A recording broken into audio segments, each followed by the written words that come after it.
je m'étais toujours dit, je veux produire la meilleure vodka au monde.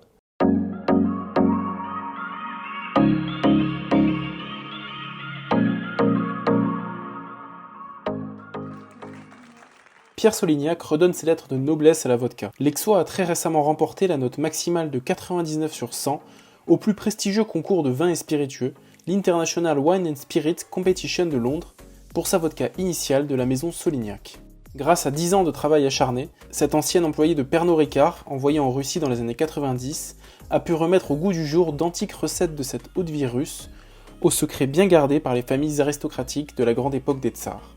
Voilà, et donc j'ai retrouvé ces recettes grâce à un ami et un académicien de l'Académie des sciences de Russie qui lui-même était passionné de cette époque, passionné de la gastronomie du XVIIIe siècle. Il y avait même eu un décret de Catherine II en 1765 disant que seule l'aristocratie peut distiller, et seulement l'aristocratie. Donc toutes les grandes familles distillaient dans leur domaine leurs recettes, et la grande occupation c'était d'aller chez les uns chez les autres présenter sa dernière recette, sa recette la plus originale, la meilleure, la plus gastronomique. Le fondateur de la maison Solignac était présent ce mardi lors d'un concours de cocktails où sa vodka au goût prononcé, infusée au pain de seigle, est une base d'exception pour les Bloody Mary. La vodka Solignac est une vodka que j'utilise énormément au bar.